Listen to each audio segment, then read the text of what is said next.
Welcome to the Becoming Baby Ready podcast, your podcast for queer family planning. My name is Sam, and throughout this podcast, you'll hear me have conversations with professionals who work alongside people who want to start and grow their families, as well as parents of intentionally created families. Everyone I speak to identifies as being part of the 2S LGBTQIA+ community. This is your opportunity to learn answers to questions you didn't even know you had. Today I get to introduce you to Tom. Tom and his husband Brett adopted their child through the public system in England.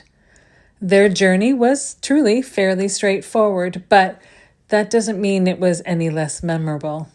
The way that Tom describes their family creation journey and the love and pride he has in being a father, well, it's infectious. Welcome, everyone. I'm really excited today to introduce you to Tom. You may know Tom from Dose of Deans on Instagram. That's how I came to know him. And he's across the pond from where I am, so it's later in the day. I won't keep you too long, Tom. But welcome. Please tell everyone about who you are and the members of your family. I'm Tom. I am married to Brett, and we have a little 3-year-old boy who we adopted about a year and a half ago. Wow. And it goes by fast, doesn't it? So fast. I'm, So I'm worried that I think he's going to be like 18 before. before Christmas, right? Right. Right, yeah. It feels that Yeah. way. Yeah, it's going way too fast for my liking. I guess. I hear you. I totally hear you. Mhm. I remember when my children were that age, and yet I forget because Mhm. so much life has happened since then. But there's so much fun at that age too, right? Oh Just the yeah. wonder in their eyes and learning the world and figuring out how to put out their own boundaries and things like that. I love it all. It's Oh yeah, exciting. lots of boundary testing for sure. But Yes. no, it is fun, and it's nice because every day is a new day, and they learn something new every day. Yeah. It's I'm seeing parenting in a completely different way than I thought I would. Yeah. It's a lot more rewarding than I thought it was going to be. So yeah, And it's funny that you say that it's a lot more rewarding than you thought it was going to be. And yet it's something that many of us strive for. So we know we want that, but we're not even necessarily sure what it is about it that we want yeah, until we get there. And then we're like, oh no, I wanted all of this. absolutely. You're right because I remember that we wanted a child because we felt like we were missing something. There was a gap, but we didn't know what that was. And then Um, and now he's here, and I'm realizing it's watching that person grow and rediscovering life again, I guess, Mm-hmm, which hmm. is so lovely. Like Christmas, I'm not the biggest fan of Christmas. Hate to call myself a Scrooge, but having him here is making me fall in love with Christmas again. Right. Um, yeah, so he's just really he's filled a lovely hole, which is Yeah. nice. And he's at an age this year where he's going to have an appreciation for Christmas that he wouldn't have been able to have last Yeah, Christmas, right? He's yeah, yeah. getting the excitement of the gifts and the Mhm. glitter of the season and the excitement and the music and all of it. He's at that age where he's probably just soaking it all up and loving every second of it. He is, yeah. Obviously, it's just starting to kind of get rolling now, and he's seen Santa everywhere, and he's getting really excited about it. And we we have in England we have actually you probably guys have it over there is the Coca-Cola truck, Yes. um, and he loves anything with wheels, and he has one, and we're hoping it's going to come to our town so that we can go see it in person. But Yeah. I think he's more obsessed about the Coca-Cola truck than he is Santa, actually. But But if whatever you see floats your boat. Santa drinking a Coke, then that's Oh just the my, whole next level, right? mind blown. Yeah.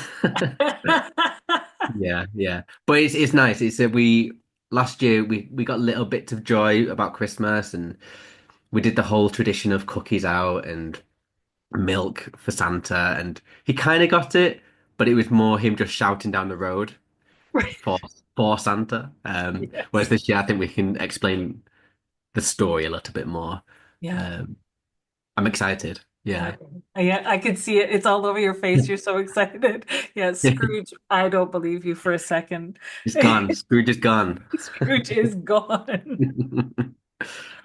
Of all of the different ways that there are for members of the 2S LGBTQIA plus community to create a family, how did you and Brett come to the decision that adoption was the path you were going to take? And then, as I ask that, which route of adoption did you do a public adoption or a private adoption? How did you make these decisions? Yeah, it wasn't a straightforward one, and I don't think adoption was our first choice originally. Um, we always wanted it was when we got engaged, I think, that we started to talk about the future and what that would look like as a family. And I think the original plan was to do surrogacy. Um, and we looked into it. We looked at how much that would be and who would be the surrogate. Um, but I think the problem with surrogacy was that one, it was incredibly expensive, Hmm. and we didn't have the money. We'd just been paying for a wedding, so we didn't have the money for that. Right. Um, and I think the biggest block that we had was that we couldn't come to a decision about who would have been the biological father. Hmm. And I think there was anxiety and concerns about how the other person would feel. Would they feel left out? What would their connection be with the child? Um, so we played on with the idea of adoption, and I wasn't on board straight away, because I had this idea of a birth child and a little Tom growing up and Right. seeing him grow up and stuff like that. But I remember going to an information event, and there was a real life clip that I heard of a little girl on the phone to the police about her parents arguing, and you could hear them in the background, and it broke my heart. I remember it really clearly, and I remember feeling really sad for that little girl. And I thought I just wanted to grab her through my phone and look after her Mhm. and take her away from all that. So when we went to another information event, the idea of being able to do that to somebody somewhere really stuck with me. And then the idea of paying all that money for a birth child seemed unnecessary Mhm. all of a sudden. Um, so yeah, that's why we went down the route of adoption eventually. Because it kind of makes you feel like Superman. It makes you feel like you're doing something good in the world. You're saving somebody from an awful situation.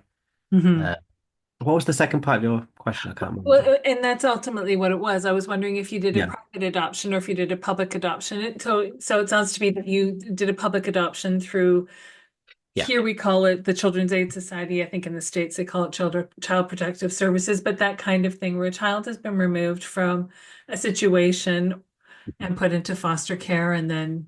yeah, yeah. That's exactly what we went through. Yeah, and it was purely because I love the idea of um, giving a child that life that they wouldn't have necessarily without that. Mhm. Um, yeah. And so here where I am, there's a program, ironically enough, the Children's Aid Society here for people who want to become foster parents and potentially adopt have a multi-week, multi-month program called Pride, and it has nothing to do with being queer. So I think they should call it Okay. something else, quite frankly, Yeah. but that's irrelevant. Um, but um, but was that a program that you and Brett had to then take part in before you were even considered to be potential adoptive parents? Yeah, yeah. So in England, and I don't know how it works around the rest of the UK, it might be different, but in England, it's around about a 6 month process of Mhm. two stages. The first stage is very much making your family tree, doing your health checks. You have to do some training, which is a 24 like a full day training with other adopters, where you learn about therapeutic parenting and things like that. You do a lot of paperwork. You make a big list of who your family is, who could look after a child if you had one, all those types of things. So they cover all bases.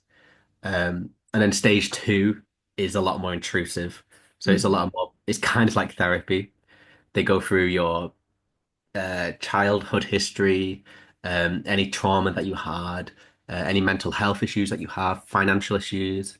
They go through everything basically, Mm, and that all leads up to an approval panel after about 6 months.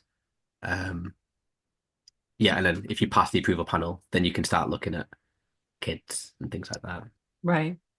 Were you, because your son was not a newborn baby when he was placed with you. No.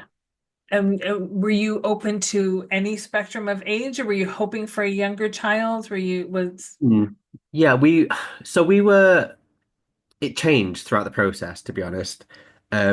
We know we didn't want to foster because we're both sensitive souls, and I don't think we would have coped well with meeting a child and then having that taken away from us. Mhm. Um, so we wanted a child that had already gone through the court process.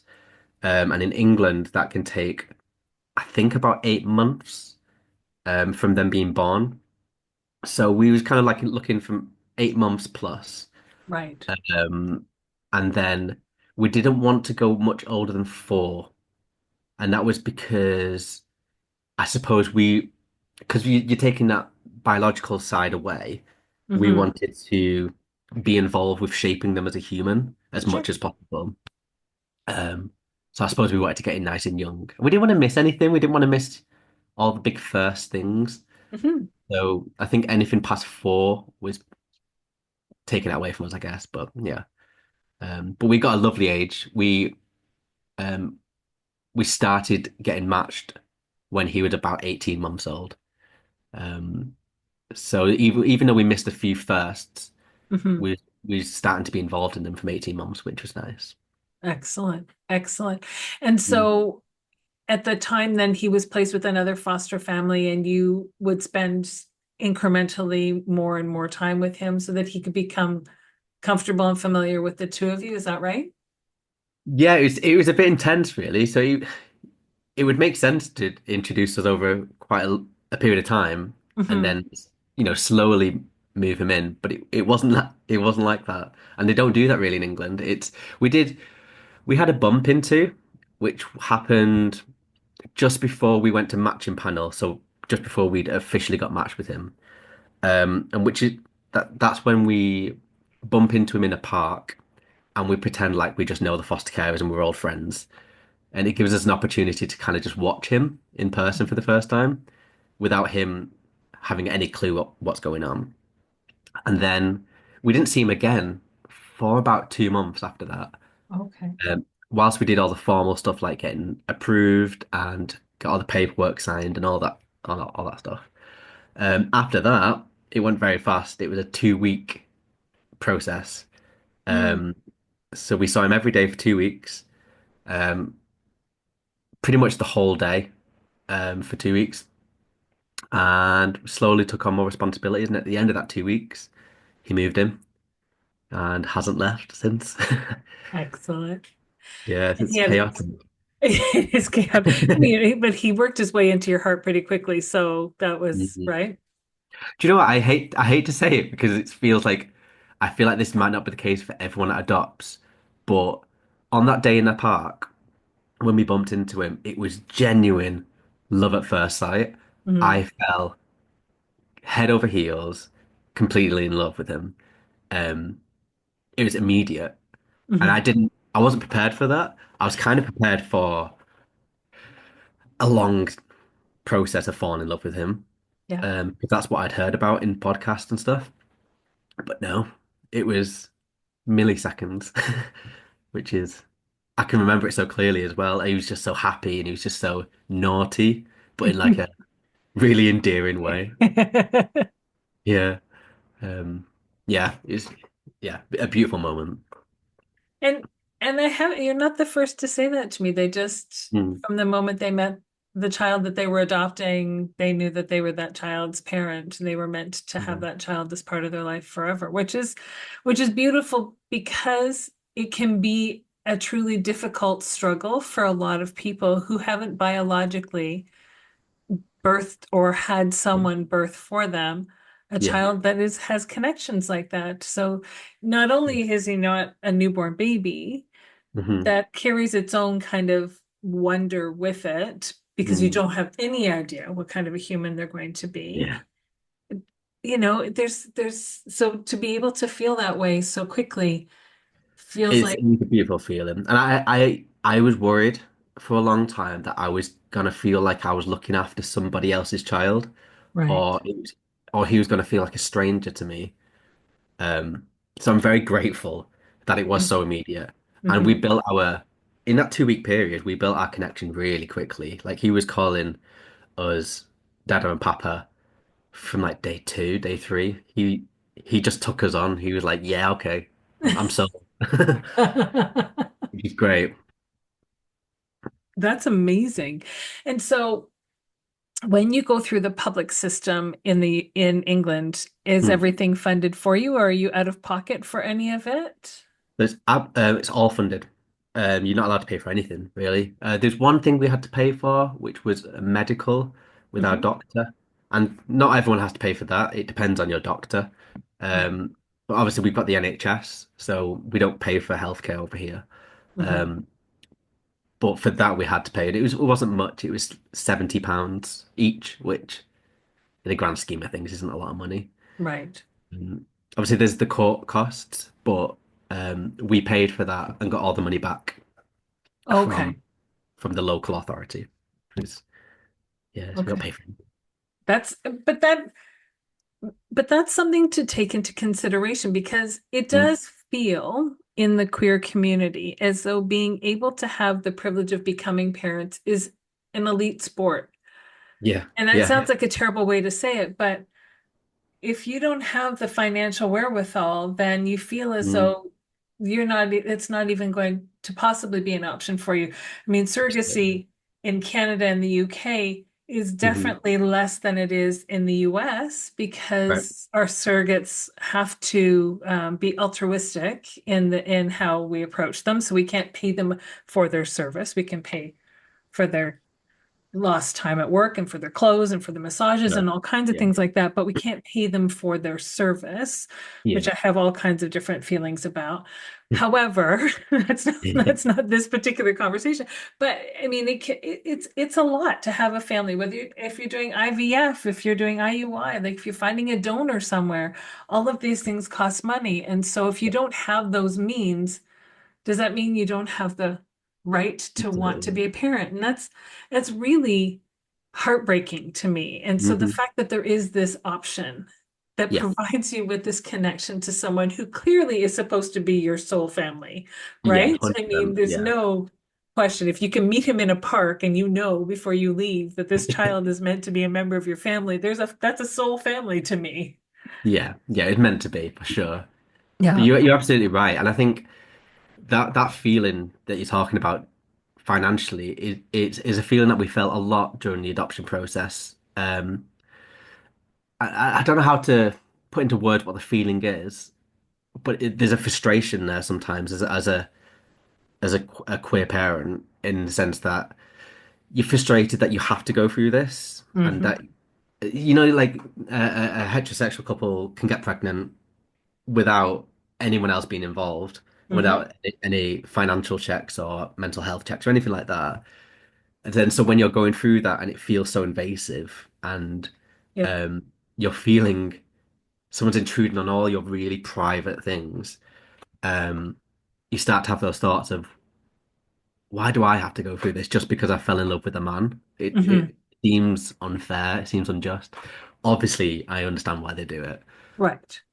but it doesn't stop those feelings from happening and those No. frustrations from happening.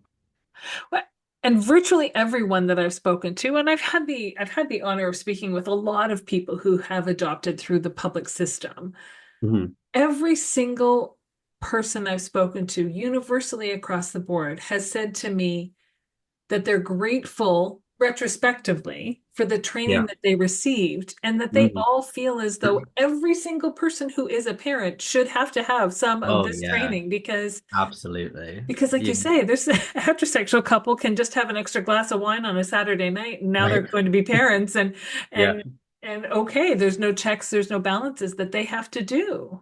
Well, I didn't know anything about therapeutic parenting um, before I did the training, and it's completely changed the kind of parent that I am. I think I would have probably just mimicked what my parents were like to me, Hmm. um, which wasn't the greatest. It Yeah, was, and it was of its generation probably, but sure. therapeutic parenting allowed me to kind of step back and realize, oh, actually, he's only three, and he's not doing any of this on purpose. Hmm. He's crying or he's having a tantrum Hmm. because he's feeling this overwhelming emotion that he can't put into words. Yeah, So it's our job and our responsibility to one, teach him that, yeah, but two, uh, go on that journey with him and bring him back down. And yeah, so it's completely changed me. And you're right. I feel like every parent should go through that. And I feel like if someone gets pregnant, they should be told to go on a training course with hmm, therapeutic parenting, because it'll change my son's life completely sure. having parent him. Yeah. Yeah. Hold on for just a moment. We'll be right back. You know about Baby Ready because you're listening to this podcast, so you know that we are all about queer family planning and helping you have the family of your dreams. But did you know that we don't abandon you once your baby arrives? We actually offer parenting coaching as well, and that's not just for the newborn phase, although we are there for that, but it's through toddlerhood and young children, tweens, and even through the teen years. When you need someone unbiased to lend an ear so that they can hear where your struggles truly are and help you come up with a path and a plan that feels truly right for you and your individual family, don't hesitate to reach out. We are always happy to be there for you. Visit us at www.babyready.info for more information. Were you the only queer couple in the class that you took? No, we weren't, and I'm so grateful we clocked it the second we walked into the room. Funnily enough, it was in a church, and we automatically felt alienated from the get-go because I was like, Mhm. because we're not religious people, um, so we was already in a space that we didn't automatically feel comfortable in, and Mhm. then we scouted the room for someone we could well sit next to because we didn't start the training straight away. We had about half an hour to have a cup of tea and a biscuit. But yeah, we clocked these two girls straight away and we clung to them. It means a lot. It means a lot to know that there's somebody else for everyone to look at, and it's not all eyes on you. Right. Sense. I think that one of the values in that is also just knowing that there's another couple in there that you don't have to out yourself to, that they just look at you and Hmm. they don't know you. They don't even know your names when they first see you. I don't mean to say that they just get you, but they understand what it's like to walk into a new space. And every time you walk into the new space, you feel like you have to out yourself. You need to tell your story. You need to explain Yeah. why you're there and all of this. So there's that camaraderie that comes out of something like that. Have you stayed connected with them afterwards? Interestingly, not really. No. I have stayed in touch with lots of people from that training though, which is maybe that's a testament to say you're not gonna automatically click with every queer Sure. parent. Yeah. We did keep in touch for a little bit. I think they adopted a lot later than us, in the sense that I think it was about a year Right. difference. So we was already settled into it, and I think I don't know, maybe our journeys just went different directions. Sure. But yeah, we didn't keep in touch. However, we have managed to find lots of other queer couples, which is like so important. It's important not just for us, because I think queer parenting is a very different parenting than other parenting, Sure. because it comes with its own different challenges on top of Sure. everything else. Yeah. But there is something to be said about creating a family of individuals whose families are comprised similarly to yours, maybe not the same as yours, but similarly to yours. And I mean, this is something my wife and I talked about a lot. My stepdaughter's 18, and as she was growing up, and I was doing some of this work in our community, there weren't other families, or there weren't a lot of other families Yeah. whose children were her age. Now we know heaps of families Mhm. who are queer parents and their kids are all much younger, which is great because I work at throwing these families together so they can at least get to know each other and build something of a community. But there's what we desperately wanted was for her to see other families that looked like ours so that she didn't feel like hers was different. Yeah, that was, in fact, that was exactly the point I was going to make. So I'm glad you Oh, said there that. you It's like go. See, we're on a I read wavelength your now. mind. But you're right. I think it gives our son um, other families in his vision so that he knows it's not weird and it's not odd and it is not Yeah, the only person.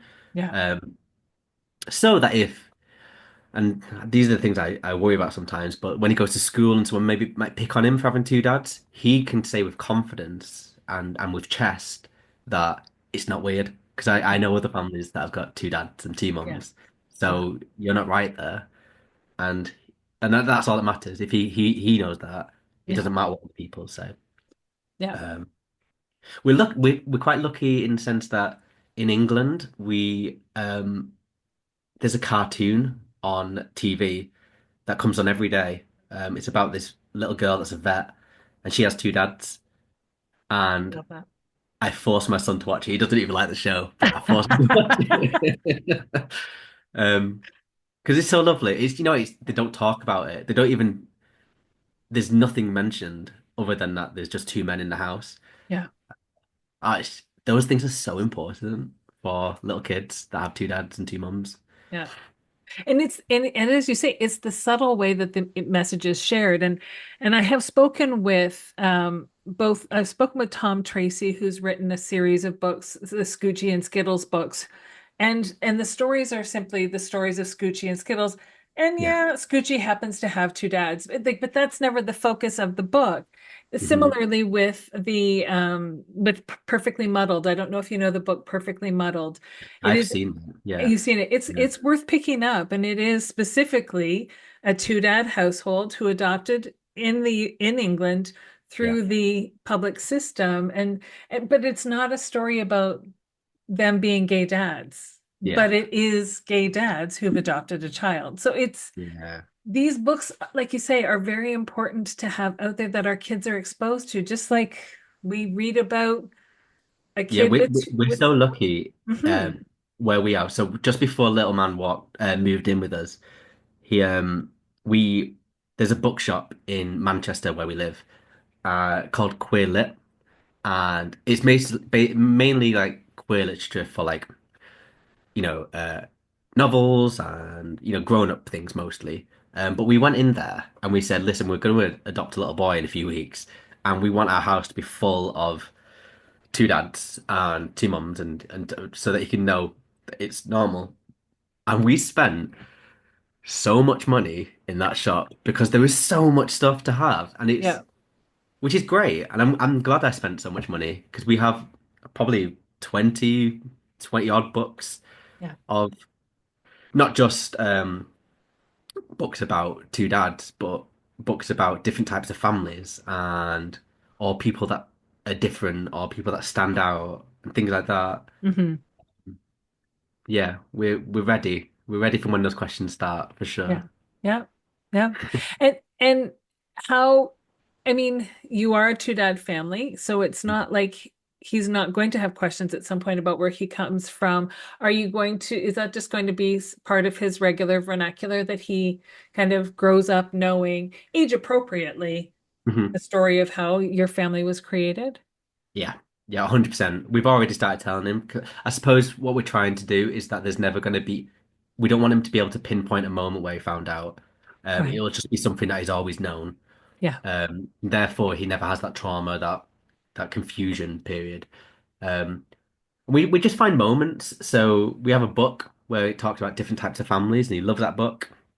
And one of the pages says some families are adopted, and then I just say, "Oh, like you," and he Hmm. goes, "Like me," and he loves that page because he points at it before I even read it out now. Yeah. Um, and you put that positive spin on it. It's just who you are. Yeah. It doesn't change anything about you. It's just how you found us. Right. Um, so yeah, it's all those types of things. Yeah. Are there parts about the journey or the process that you wish that someone had taken the time to tell you about before you jumped into it? Hmm, that's a really good question. I think in the grand scheme of things, we had a very, very smooth process. Um, However, there was one blip that we did have, um, which was during that 2 week period where we were doing introductions. Um, it had to pause for a period because a family member appeared out of nowhere and suddenly said, "Actually, I might be interested in taking Mm. him." But Mm.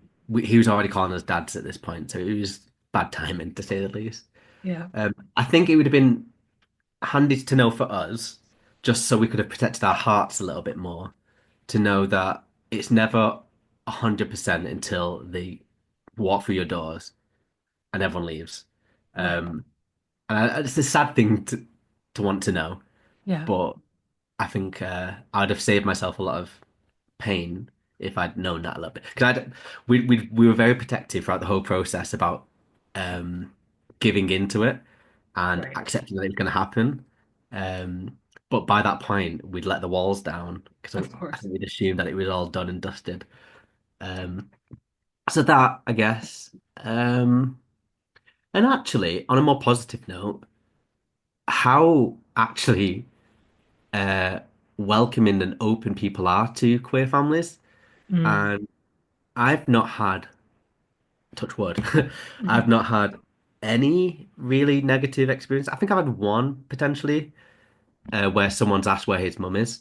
Mm. Uh, but other than that, the world is very, well, England, I can't speak for the rest of the world, is in a good place Mhm.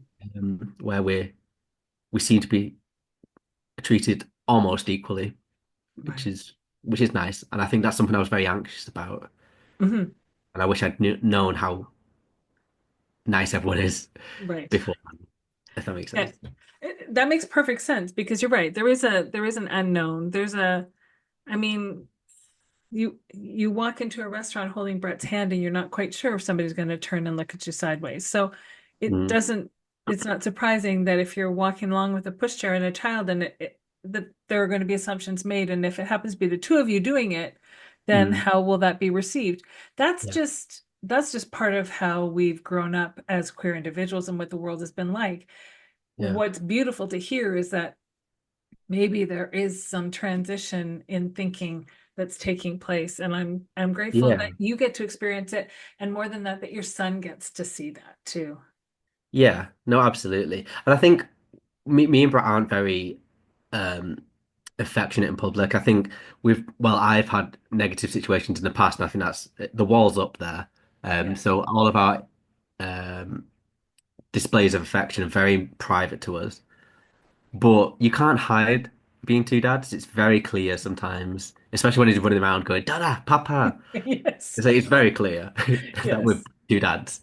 Um, so I think we were very anxious about that because we couldn't hide it. Right. And I think the world's been kind to us so far, which is good. And schools have been really good. Obviously, we're kind of just looking into schools at the minute. Yeah. Um, so we're not, well, he's at preschool, so he's not quite made it to school yet. But all the teachers that we've spoken to are just so great. Like they're clearly trained and they Mhm. know the right things to say and they've had the experience of other couples with same-sex couples with children. Yeah. It's just nice. I think the world is changing Yeah. slowly, but Yeah. what a lovely thing. Yeah. Yeah. Mm, Especially as you become parents, you want to see the world changing in a positive way because now you've mm. got children who are going to be growing up in that world, so you want them to see the positive stuff, right? And I feel like the world isn't always positive, and I think there's plenty of negative things to hold on to. So it's nice to cling to the positives as well. Mhm. I And fully see agree. where we are stepping forward, Yeah. not backwards. Yeah. Yes. We won't say where they're stepping backwards, but No. however, Yeah. uh, before I let you sign off so that you can get yourself ready to settle in for the night, I want Mm. to ask you the question that I love asking every parent. What is your favorite part of being your son's father? Hmm. You know what? I actually was thinking this earlier because I was trying to guess questions you were going to ask, and this is actually one of them. And I know the answer really clearly, and it's watching. It's so cliche, but it's watching him grow. Mhm. It's seeing all those new milestones every day. It's Yeah. every day something new happens, and it's whether he says his words a little bit clearer, or he said a really long word, or like a few weeks ago he said a 7 word sentence, and I was like flabbergasted. I was like, "Excuse me." Then where did that come from? But not just that, like I watching his personality grow, Mhm. he's really turning into both me and Brett, and he's got our humor, which is so sweet that he's turning into a little us. And he does the same face shapes and face movements, and he makes the same jokes as us. It's so sweet. He's really funny. Oh, I love that. Yeah, and I don't know, it's just such a joy, especially because when we first met him, he didn't say much. I know he was quite young, but he was a bit behind on his words. And now he's just there's no stopping him. He's I don't know, I'm very proud of him. He's a force of nature. And that pride, I suppose, is one of the things gosh, Yeah. there's loads of things, isn't there? I've said up so many things. But that's being a parent, isn't it? It's just It is. I don't know, it's overwhelming the kind of love that you get and the Yes. pride that you get for everything they do. Like putting your own shoes on. It suddenly becomes a massive big deal. Or, having a poo-poo and wiping his own bum. Oh my goodness, that's amazing. It's Um, true. so to answer your question, everything. Okay, fair. All right. That's a nice short list. Yeah. Yeah, it's just an absolute joy. It's not always a joy, it's challenging. And some Sure. days I think I struggle being a parent, but it's balanced and it's a lovely balance as well for all the positives. Yeah. Yeah. Yeah. I think that that makes sense. And I Yeah. think every day of parenting, especially somebody once told me when my eldest was very young, that there would be something that I loved and something that I hated about every day of parenting. Because Yeah. some days, especially when they're young, like yours are, and mine are in Mm, their 20s now, I don't feel the same way. They're mm. thankfully they're self-sufficient at this age. You'd hope But so. you'd hope so. But yeah, when they're young like that and they need you so much Mm. that Yeah, that it's it's tough. okay not to love every single second of it, but let yourself focus on Mm. the things that you do love, right? Absolutely. Yeah. For example, like he's an only child and he wants entertaining and he'll be like, Papa, play with me. And I'm like, okay. And then it's like just going back and forth with the car. And Right. it's fun the first time or the first 10 times, but then it's like this is actually really boring. And I think it's okay to admit that I don't enjoy doing that, Yeah, actually. I think it's true. it's probably the worst of parts of my day. Um, but again, it's balanced with all the great things he does and Oh makes me yeah. laugh so much. So, Yeah. I love hmm. that. I love that. I want to thank you so much for taking the time to chat with me and tell the No world your worries. story of family creation. It's a beautiful story, and I'm grateful that I get to be the vessel that shares it with the world. No, thank you for listening. I love talking. So any opportunity to just talk is great. It's well matched then. Yeah, yeah, no, I'm very happy to do it. Thank you for joining me today on the Becoming Baby Ready podcast. If you have a story that you'd like to share, or you know someone who might, if you're a professional who works in the capacity of helping people start and grow their families, and you identify as being a part of the 2S LGBTQIA plus community yourself, then please don't hesitate to reach out. We always have room for more stories to share, and there's always more learning to do.